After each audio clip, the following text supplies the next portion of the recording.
The bar association and library Moradabad के वार्षिक चुनाव 2025-26 के मतदान की तिथि 29 जुलाई जैसे जैसे नजदीक आ रही है, प्रत्याशियों की धड़कनें तेज हो रही हैं।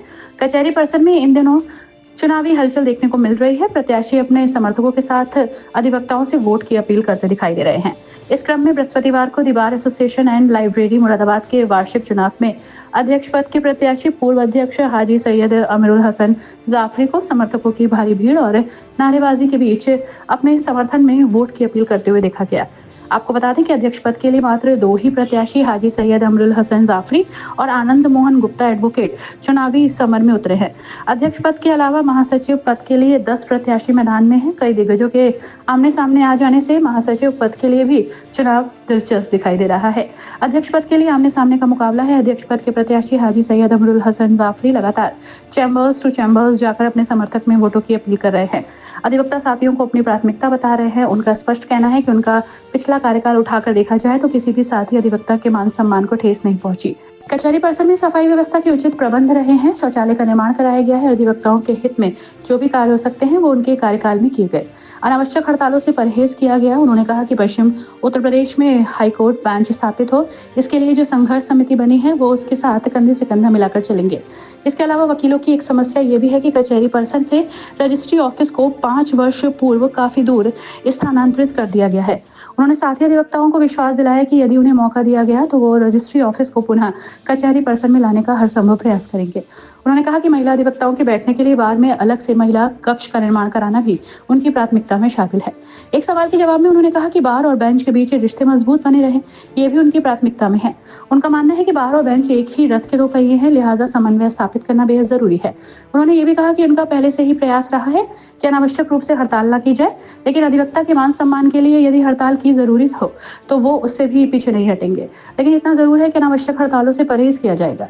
सिटी चैनल संवाददाता से बात करते हुए अध्यक्ष पद के प्रत्याशी हाजी सैयद अमीरुल हसन जाफरी एडवोकेट ने कहा, चुनाव प्रचार के दौरान उन्हें साथी अधिवक्ताओं का भरपूर प्यार, सहयोग और आशीर्वाद प्राप्त हो रहा है। उन्होंने इसी तरह स्नेह बनाए रखने की अपील की है। लाइब्रेरी के वार्षिक चुनाव की गतिविधियां इस समय कचहरी परिसर में उरूज पर हैं। आप अध्यक्ष पद के प्रत्याशी हैं, साथी अधिवक्ताओं से वोट की अपील कर रहे हैं। किस तरह का रेस्पॉन्स मिल रहा है आपको? मुझे बहुत अच्छा रेस्पॉन्स मिल रहा है और मुझे उम्मीद है साथी अधिवक्ता पूरी तरह से मेरा सहयोग करेंगे, वोट देंगे, आशीर्वाद देंगे। मेरा उन्होंने कार्यकाल देखा है। मैंने वकीलों के सम्मान के लिए लड़ाई लड़ी है और लड़ता रहूँगा। कचहरी की सफाई व्यवस्था दुरुस्त कराने का प्रयास करूँगा। अधिकारियों और कर्मचारियों और अधिवक्तागण में तालमेल बैठाने की पूरी कोशिश करूँगा। अधिवक्ताओं के सम्मान में कहीं भी कोई ठेस पहुँचती है तो उसके लिए हमेशा लड़ाई लड़ता रहा हूँ, लड़ता रहा। अच्छा, अनावश्यक हड़तालें ना हों इसके लिए आपके लिए क्या प्रयास रहेगा?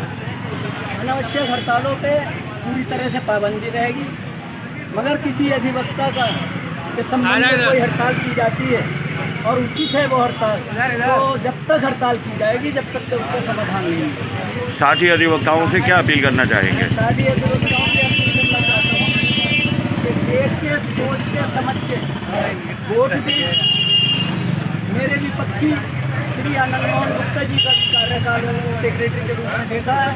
उनके कार्यकाल में यहाँ से रजिस्ट्री ऑफिस गया है। उनके कार्यकाल में यहाँ अनेकों अधिवक्ता जेल में रहे हैं। उनके कार्यकाल में वकीलों का उत्पीड़न हुआ है और वो उसकी कोई समाधान नहीं निकाल सकते। मेरे कार्यकाल में सबको पता है क्या हुआ है। टॉयलेट बने हैं, AC जो है वो बना है, सफाई व्यवस्था दुरुस्त रही है, कर्मचारियों, अधिकारियों और अधिवक्ताओं में अच्छा तालमेल रहा है। और आगे भी मैं कोशिश करूँगा कि अगर मैं इस पद पर पहुँचता हूँ तो तमाम जो कार्य जो अधूरे रह गए हैं उनको पूरा करने का प्रयास करूँगा।